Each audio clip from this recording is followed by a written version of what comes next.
अस्सलाम वालेकुम वरहमतुल्लाहि वबरकातुहू। Welcome to V institute. और आज हम स्टार्ट कर रहे हैं पाकिस्तान स्टडीज़। एंड आज हम पढ़ेंगे पाकिस्तान स्टडीज़ का सेक्शन 1 स्टार्ट करेंगे पाकिस्तान स्टडीज़ में। और हम पढ़ेंगे पाकिस्तान स्टडीज़ का सेक्शन 1 में topic the decline of the Mughal empire. बहुत आसान सा टॉपिक है और बहुत दफ़े पेपर्स में आ भी चुका है। इससे 7 मार्क्स के क्वेश्चंस बहुत बनते हैं और 14 मार्क्स के भी बहुत बनते हैं। अब तक का ऐसा टॉपिक है लेकिन आसान है काफ़ी। सेक्शन 1 इज़ प्रीटी ईज़ी, तो इसमें हमें ज़्यादा मुश्किल नहीं होगी। So let's start. ये सबसे पहले तो हम बात करेंगे बिल्कुल शुरू से। जब मुगल एम्पायर की डिक्लाइन हुआ, वो उस वक्त शुरू हो गया था जब औरंगज़ेब का जो है हुकूमत आती है। और औरंगज़ेब की हुकूमत की कुछ ऐसी पॉलिसीज़ थी जिसने बहुत ज़्यादा पोजीशन इकट्ठा कर ली थी औरंगज़ेब के लिए। और जो मुगल एम्पायर में रहने वाले लोग थे वो औरंगज़ेब को बहुत ज़्यादा डिसलाइक करने लगे थे। वो उन्होंने रिस्पेक्ट खो दी थी मुगल एम्पायर के लिए। सबसे पहले जो हमारी बात है, हमारा सबसे पहला रीज़न है डिक्लाइन ऑफ मुगल एम्पायर का, वो होगा कि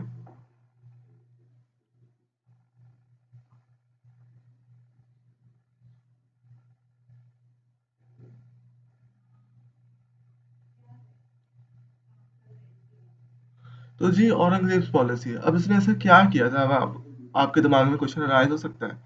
तो औरंगज़ेब ने सबसे पहले औरंगज़ेब के बारे में अगर आप जानें तो यू विल नो कि वो काफ़ी जो थे, जब वो बादशाह बने थे, जब वो हुक्मरान बने थे, उसके बाद वो काफ़ी रिलीजियस हो गए थे। उसके बाद से उन्होंने बहुत सारी ऐसी पॉलिसीज़ लागू की, जिसके बाद जो थे हिंदू जो थे वो नेचुरली अपोज़ हो गए। दे थॉट कि यहाँ पर हमारे पास जो है अनफ़ेयर हो रहा है, हमारे साथ जो चीज़ इतने सालों से नहीं हुई वो अब हो रही है। फॉर एग्ज़ाम्पल एक जो चीज़ की है इन्होंने, औरंगज़ेब ने जो किया किया था वो ये था कि he brought back jizya tax. अब जिज़िया टैक्स जो था वो एक नॉन मुस्लिम टैक्स था, जो मुगल एम्पायर में लोग होते थे, हिंदूज़ को देना पड़ता था। अकबर ने इस जिज़िया टैक्स को एबॉलिश करवा लिया था। However Aurangzeb brought it back. अब इसकी वजह से, इसकी बायस हमारे जो हिंदूज़ हैं,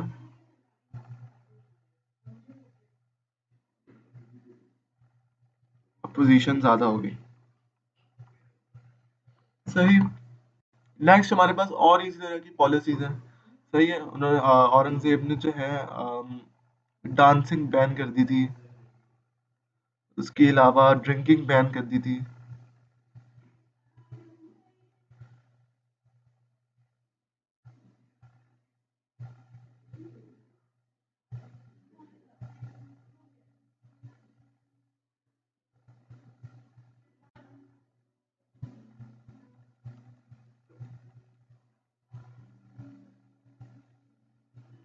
अब इसकी वजह से भी हमारे पास हिंदूज़ की अपोज़िशन आई। हिंदूज़ वगैरह जो थे वो डांसिंग वगैरह को अपना कल्चर मानते थे और इसकी वजह से बहुत ज़्यादा एम्पायर में जो थी अपोज़िशन बढ़ गई। सेकेंडली औरंगज़ेब ने जो है सारी की सारी ट्रेजरीज जो थी, जो कौमी खजाना था, उसे बिल्कुल खाली कर लिया था। क्यों खाली किया था? क्योंकि वो मराठा से उसने सारे अपनी जंगों में उसने ज़ाया कर लिया था औरंगज़ेब ने। तो मराठास के बारे में भी हम बात करेंगे आगे जाके, लेकिन मराठास अभी तक ये जानें कि एक ऐसी कोई मतलब एक ग्रुप ऑफ पीपल था, एक कौम थी, नस्ल थी एक, जो कि इंडिया के ऊपर हुकूमत करना चाहती थी। और मराठा जो थे वो बड़े खतरनाक गुरिल्ला फाइटर्स थे और औरंगज़ेब को इन्होंने बहुत टफ टाइम दिया।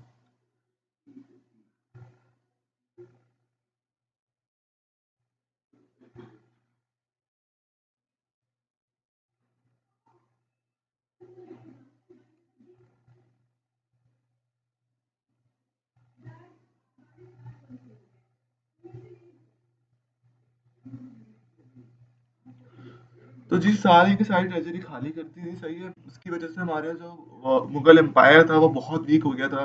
बेसिक डेवलपमेंट नहीं हो सकती थी।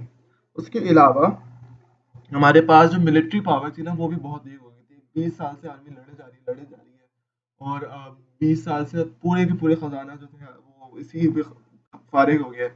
तो आर्मी जो थी, मिलिट्री जो थी मुगल एम्पायर की, वो भी बहुत ज़्यादा वीक हो गई थी। औरंगज़ेब का जो ज़माना था उसके आखिर तक बहुत ज़्यादा कमज़ोर हो गया था मुगल एम्पायर। सो ये हमारे पास एक रीज़न था, एक रीजन था, एक इवेंट था, उसकी वजह से मुगल एम्पायर काफी हद तक कमजोर हुई। अब इसके बाद भी जो था हमारे पास, जो सेकंड रीजन आता है वो ये था कि मुगल औरंगजेब के बाद जो लोग आए ना, जो कि रूलर्स आए, वो बहुत ज्यादा ना हेल्थ है।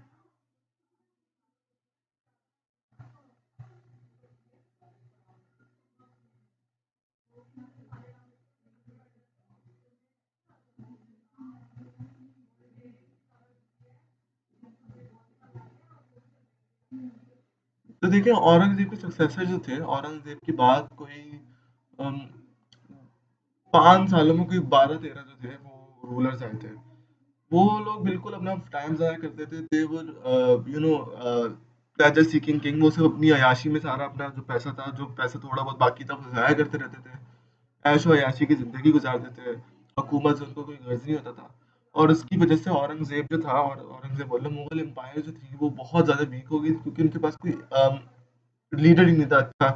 देयर वर सेवरल, मतलब बहुत ज़्यादा लीडर्स हमारे पास आए। एक लीडर का नाम भी है Jahandar Shah. He was a drunkard, शराबी था वो, और उसने भी अपनी हुकूमत का बिल्कुल बर्बाद किया। तो ये सारे के सारे, मतलब आप देखें, अगर एक बादशाह इतने 5-6 सालों में कोई 10-12 रूलर्स आ रहे हैं हुकूमत में एक जगह पे, एक एम्पायर में, तो वो एम्पायर ऑटोमेटिकली कितनी ज़्यादा कमज़ोर हो जाएगी।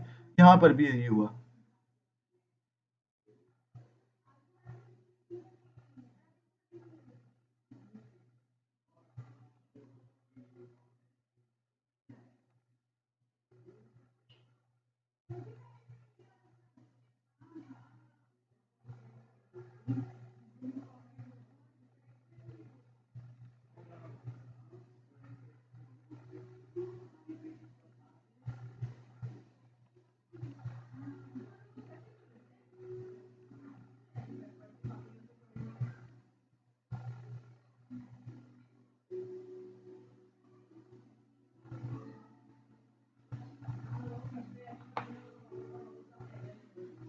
नेक्स्ट, थर्ड हमारे पास है Marathas.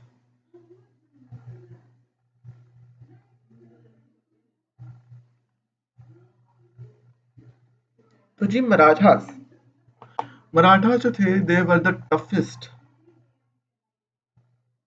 Strongest challenge for Mughal empire.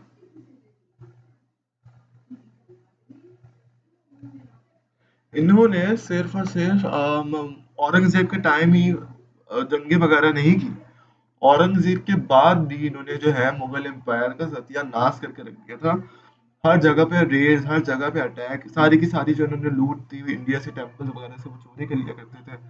उसके अलावा बहुत सारे इंडिया के इन्होंने एरिया भी कैप्चर कर लिया था। तो मुगल एम्पायर जो थी बेसिकली, औरंगजेब ने थोड़ा बहुत बचा के रखा हुआ था ना, तो वो और टूटने लगी थी। सही है।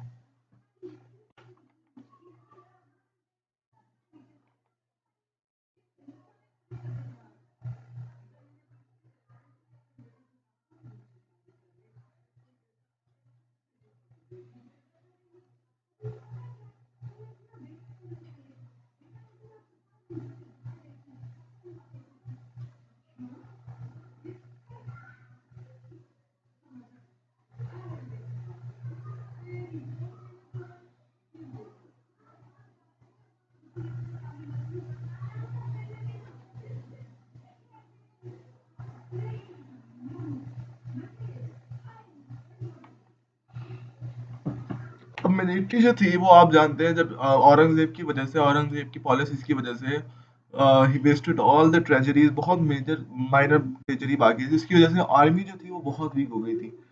आर्मी वीक हो गई थी, तो ऑटोमेटिकली हमारे पास जो था, मराठास जो थे, उनको बहुत ज़्यादा आसान हो गया था कि वो आराम से जो है ना कैप्चर कर लें इंडिया को।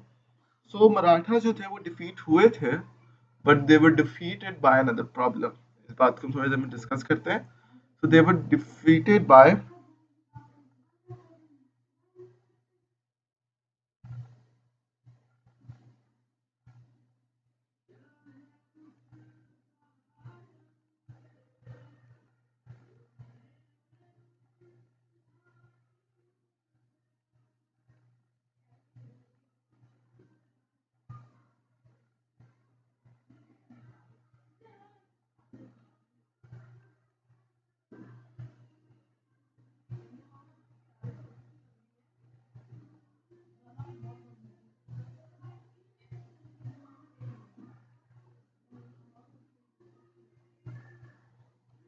तो जी अहमद शाह दुर्रानी जो था वो एक अफगान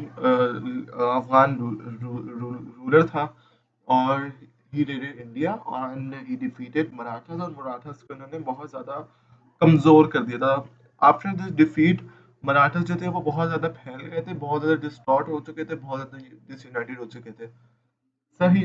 मूविंग ऑन, हमारे पास जो फोर्थ रीज़न है वो है,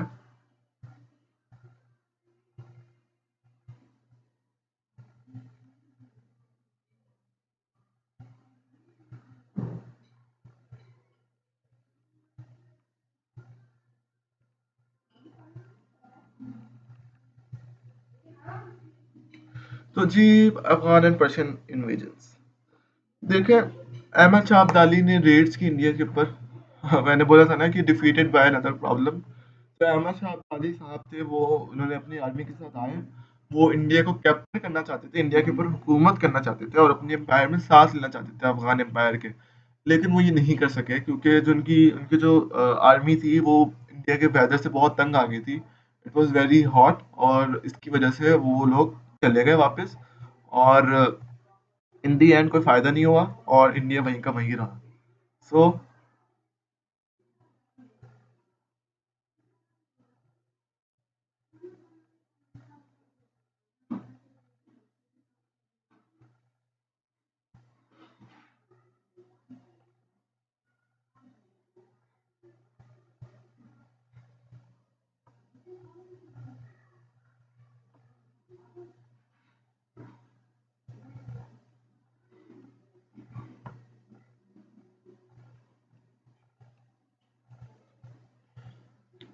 अब नेक्स्ट हमारे पास एक और रेड है, वो है पर्शियन रेड। पर्शियन रूलर थे नादिर नादिर शाह।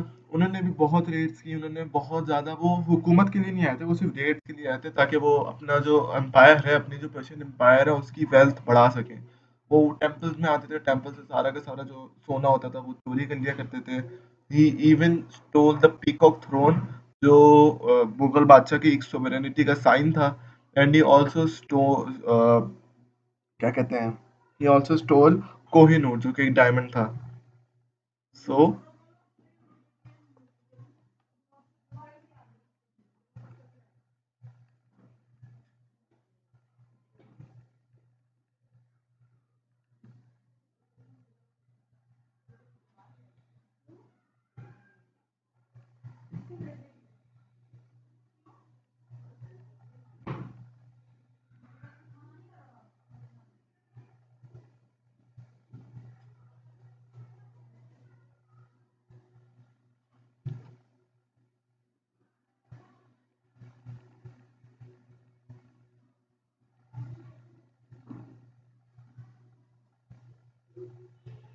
कोहिनूर, अब इसकी वजह से हुआ क्या?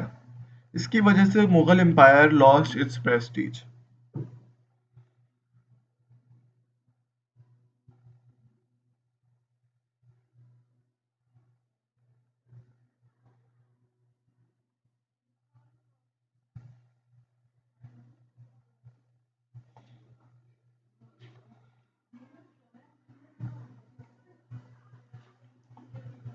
नेक्स्ट, अब देखें, प्रेस्टीज बिल्कुल लॉस्ट हो गई थी मुगल एम्पायर के, पैसे सारे खत्म हो गए थे, जो थोड़ी बहुत वेल्थ थी इंडियंस के पास वो भी चले गई थी। अच्छा, जब हम इंडिया की बात करेंगे, हम पूरे सब कॉन्टिनेंट की बात करेंगे, not just the modern day India.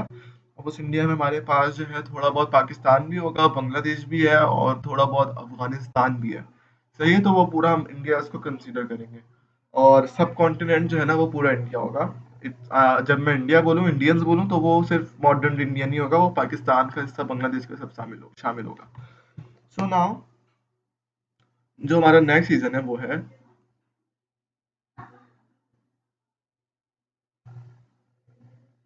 Arrival of British. जी, तो देखें, ब्रिटिश तो ऐसे काफी अरसे से आ गए थे, सही है, लेकिन ब्रिटिश जो थे बेसिकली वो आए थे, लेकिन उनका कभी मकसद नहीं था कि वो वाकई में कुछ करें। इवन दो उन्होंने अटेम्प्ट्स की थी, लेकिन उन्होंने मौके का फ़ायदा उठाया था। वो मफाद परस्त लोग थे वो लोग, और उन्होंने मौके का फ़ायदा उठाया था। अराइवल ऑफ ब्रिटिश से आगे जो है हम कंटिन्यू करेंगे इंशाल्लाह अपना जो नेक्स्ट सेशन होगा उसमें। अब तक के लिए अल्लाह हाफिज।